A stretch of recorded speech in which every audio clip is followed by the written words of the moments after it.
अस्सलाम वालेकुम dear student. आज जो हमने फर्स्ट ईयर केमिस्ट्री का टॉपिक पढ़ना है वो है इलेक्ट्रोनेगेटिविटी। प्रीवियस लेक्चर में हम लोगों ने पीरियोडिक प्रॉपर्टीज पढ़ी। मैंने आप लोगों को पीरियोडिक प्रॉपर्टीज में क्या क्या पढ़ाया, एटॉमिक रेडियाई पढ़ाया, आयनिक रेडियाई को हम लोगों ने डिस्कस किया, हम लोगों ने आयनाइजेशन एनर्जी को डिस्कस किया, इलेक्ट्रॉन एफिनिटी को डिस्कस किया। ठीक है, आज जो है हमारा एक मोस्ट इंपॉर्टेंट इलेक्ट्रोनेगेटिविटी, ये भी बहुत इंपॉर्टेंट है। और हम लोगों ने स्टेप बाय स्टेप देखा कि कैसे कौन पीरियड में इंक्रीज हो रहा था और ग्रुप में कौन इंक्रीज या डिक्रीज हो रहा था। आज हमारा जो ये टॉपिक है वो है इलेक्ट्रोनेगेटिविटी। इसको आज हम लोग यहाँ पे ब्रीफली डिस्कस करेंगे कि हमारे पास इलेक्ट्रोनेगेटिविटी क्या होता है। ठीक है, इलेक्ट्रोनेगेटिविटी को स्टूडेंट EN, कैपिटल E और कैपिटल N से रिप्रेजेंट किया जाता है। इसे इलेक्ट्रोनेगेटिविटी कहते हैं। क्या कहते हैं? इलेक्ट्रोनेगेटिविटी। इलेक्ट्रोनेगेटिविटी का क्या मतलब है कि इसमें टेंडेंसी होती है किसी भी एटम की, टेंडेंसी होती है किसी भी हमारे पास एटम की वो के अट्रैक्ट करे। किस चीज को अट्रैक्ट करेगा? Share paired of electron. Share paired of electron को ये क्या करेगा? अट्रैक्ट करेगा। ठीक है, टेंडेंसी होती है किसी भी हमारे पास एटम की कि वो अट्रैक्ट करेगा शेयर्ड पेयर ऑफ इलेक्ट्रॉन को। उससे क्या बोलते हैं? इलेक्ट्रोनेगेटिविटी।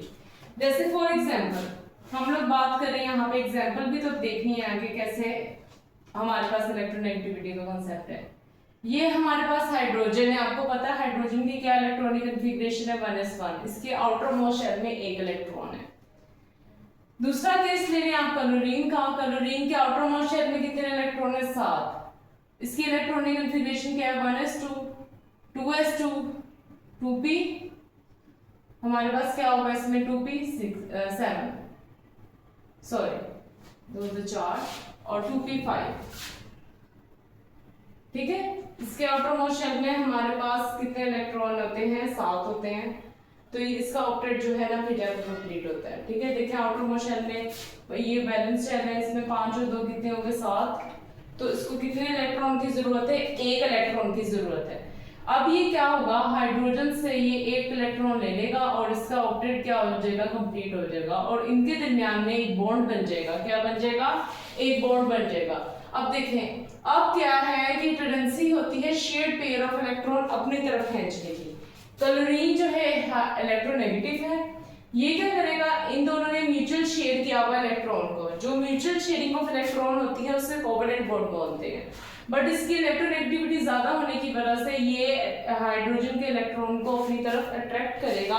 अट्रैक्ट करने की वजह से हमारे पास इनकी इलेक्ट्रॉन ये जो है इस फॉर्म में इनका स्ट्रक्चर होगा। ये इसकी एग्जांपल है। ठीक है, अब एक अमेरिकन साइंटिस्ट थे लिनियस पॉलिंग, उसने हमें इलेक्ट्रोनेगेटिविटी का कांसेप्ट दिया। लिनियस पॉलिंग हमें क्या कहता है? पॉलिंग, इसे 2 दफा नोबेल प्राइज भी मिला। इसने इलेक्ट्रोनेगेटिविटी का कांसेप्ट दिया कि इलेक्ट्रोनेगेटिविटी के बिहाफ पे कैसे हम लोग डिफरेंशिएट कर सकते हैं कि कौन सा हमारे पास कंपाउंड मेटल है, नॉन मेटल है, इससे भी आइडिया लगाया जा सकता है। अब इससे 2 दफा नोबेल प्राइज मिला है 1954 और 1962 में। आपको पता है जो नोबेल प्राइज है वो 6 कैटेगरी में मिलता है। तो उसको एक केमिस्ट्री के में मिला और दूसरा उसको नोबेल प्राइज जो मिला है वो पीस कैटेगरी में मिला, क्योंकि उसने मैस डिस्ट्रक्शन पे जो है काम किया था। ठीक है, अब जो है ना इलेक्ट्रोनेगेटिविटी डायमेंशनलेस स्केल है, मींस इसकी कोई डायमेंशन नहीं है। इससे हम लोग बहुत सारी चीजें मालूम कर सकते हैं। हम लोग इससे क्या क्या मालूम कर सकते हैं? हम लोगों को इलेक्ट्रोनेगेटिविटी की वजह से आयनाइजेशन एनर्जी का भी पता लग सकता है, इलेक्ट्रोपॉजिटिविटी कैरेक्टर का भी पता लग सकता है, मेटल्स और नॉन मेटल का भी पता लग सकता है। मींस कि इतना छोटा सा टॉपिक और देखिए इसके कितने कैरेक्टरिस्टिक हैं। सबसे पहले देखें, कहता है कि हमारे पास जिसकी मिनिमम आयोनाइजेशन एनर्जी है उसको ग्रुप 1 ले लें। ठीक है, उसमें लिथियम, सोडियम, पोटेशियम, रुबिडियम और सीजियम। और एक जो है वो मैक्सिमम आयोनाइजेशन एनर्जी में ले लें फ्लोरीन, क्लोरीन, ब्रोमीन और आयोडीन। ग्रुप नंबर 17 हैलोजेंस की बात कर लें। अब इनकी इलेक्ट्रोनेगेटिविटी को अगर कंपैरिजन करें तो फ्लोरीन की देखिए 4 है और लिथियम की हमारे पास क्या है? 1। अब क्या होगा? ये LiF ऐसे करके बॉन्ड बना सकते हैं, क्योंकि फ्लोरीन एक हाईली इलेक्ट्रोनेगेटिव कंपाउंड है। वो क्या करेगा? वो इलेक्ट्रॉन को एक्सेप्ट करेगा तो इलेक्ट्रोनेगेटिव बन जाएगा और ये इलेक्ट्रॉन देगा तो इलेक्ट्रोपॉजिटिव बन जाएगा। इसकी यहाँ पे हम लोग एग्जांपल समझते हैं कि अगर मैं लिथियम की बात करूं तो लिथियम के आउटर मोस्ट शेल में कितने? 1 इलेक्ट्रॉन है। ठीक है, दूसरी साइड पे हम लोग फ्लोरीन की बात कर ले। फ्लोरीन के आउटर मोस्ट शेल में कितने इलेक्ट्रॉन है? 1 2 3 4 5 6 7। ठीक है, इसका एटॉमिक नंबर 9 है। अब क्या होगा, ये इलेक्ट्रॉन इसकी तरफ अट्रैक्ट हो जाएगा और टोटल इनके 8 इलेक्ट्रॉन हो जाएंगे और इनके दरमियान में म्यूचुअल शेयरिंग हो जाएगी।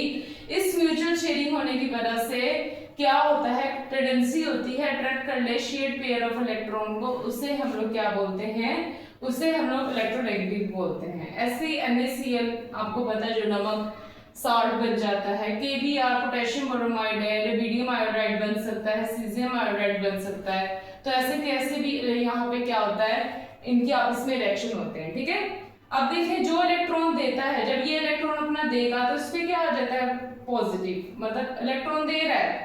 अब इलेक्ट्रोपॉजिटिव जो है, ये लेफ्ट वाले इलेक्ट्रोपॉजिटिव है। क्यों इलेक्ट्रोपॉजिटिव है? क्योंकि ये इजीली अपना इलेक्ट्रॉन दे देते हैं। जब इलेक्ट्रॉन दे देते हैं तो इनमें इलेक्ट्रॉन की क्या हो जाती है? डेफिशिएंसी हो जाती है। डेफिशिएंसी होने की वजह से इन पे पॉजिटिव चार्ज आता है। जो ग्रुप नंबर 17 है वो हमारे पास हाईली इलेक्ट्रोनेगेटिव है। इसकी रीजन क्या है कि ये इलेक्ट्रॉन को जब एक्सेप्ट करेंगे, एक्सेप्ट करने की वजह से इनके ऊपर नेगेटिव चार्ज आ जाता है। ठीक है, यहाँ तक हमारे पास इलेक्ट्रोनेगेटिविटी की डेफिनेशन लिनेस पॉलिंग ने बताया और डायमेंशन लेस स्केल है। लिथियम ग्रुप नंबर 1 और 17 का कंपैरिजन करवाया हुआ है। अब जी देखते हैं फैक्टर्स। जब भी हम लोग कोई भी पीरियोडिक प्रॉपर्टीज देख रहे हैं तो हम उसकी डेफिनेशन और फिर उसके फैक्टर्स देखते हैं। इसके फैक्टर्स यही है कि ये एटॉमिक साइज और न्यूक्लियर चार्ज पे डिपेंड करता है। जितना ज्यादा एटॉमिक साइज होगा हमारे पास, एटॉमिक साइज ज्यादा होगा तो हमारे पास क्या होगा? हमारे पास इलेक्ट्रोनेगेटिविटी क्या होगी? कम होगी। मींस के एटॉमिक साइज और इलेक्ट्रोनेगेटिविटी का इनवर्स रिलेशनशिप है। अब देखें न्यूक्लियर चार्ज और हमारे पास क्या है? इलेक्ट्रोनेगेटिविटी का डायरेक्ट रिलेशन है, डायरेक्ट। ठीक है, अब कैसे इलेक्ट्रोनेगेटिविटी और एटॉमिक साइज का हमारे पास इनवर्स रिलेशन है वो देखते हैं। पीरियड्स और ग्रुप में इसका क्या ट्रेंड है वो हम लोग यहाँ पे इसको एक्सप्लेन करते हैं। अब इसका ट्रेंड देखें। ट्रेंड इसका क्या है? ये पीरियड में इंक्रीज करती है और ग्रुप में डिक्रीज करेगी। अब पीरियड्स में क्यों इंक्रीज करती है? लास्ट टाइम भी मैंने आपको रीजन बताई थी। पीरियड्स में हमारे पास, मैंने आपको पहले बताया कि न्यूक्लियर चार्ज क्या होता है? ज्यादा होता है। ठीक है, पीरियड में न्यूक्लियर चार्ज ज्यादा होगा तो एटम न्यूक्लियस जो है वो आउटर मोस्ट शेल के इलेक्ट्रॉन को टाइटली होल्ड करके पकड़ेगा। जब टाइटली करके होल्ड करके पकड़ेगा तो इलेक्ट्रॉन को अट्रैक्ट शेयर पे करना डिफिकल्ट होता है। इस वजह से लेफ्ट टू राइट हमारे पास इलेक्ट्रोनेगेटिविटी की वैल्यू ज्यादा होती है और टॉप टू बॉटम कम होती है। क्यों कम होती है? क्योंकि इसमें न्यूक्लियर चार्ज क्या होता है? कम होता है। और इसमें एटॉमिक साइज क्या होता है? हमारे पास इस साइड पे डिक्रीज होता है और न्यूक्लियर चार्ज इंक्रीज होता है। इसका उल्टा आप लोग क्या कर लें? ग्रुप में कर लें। अब एक समरी है, एक छोटा सा कंसेप्ट। अब जी बच्चों को एक मसला रहता है कि हमें याद नहीं होता कि ट्रेंड कैसे याद रखा जाए, क्या रीजन है, क्या होगा। आप लोगों ने ये बात याद रखनी है कि हम लोगों ने पीरियोडिक प्रॉपर्टी पढ़ी, एटॉमिक रेडियाई पढ़ा, आयनिक रेडियाई पढ़ा। इनका एक ट्रेंड है। इनका क्या एक ट्रेंड है कि ये हमारे पास पीरियड्स में डिक्रीज होते हैं और ग्रुप में इंक्रीज होते हैं। ठीक है, आप लोगों ने वो जो है ना इसका रीजन क्या है वो आंखें बंद करके ना वो ये लिख देनी है।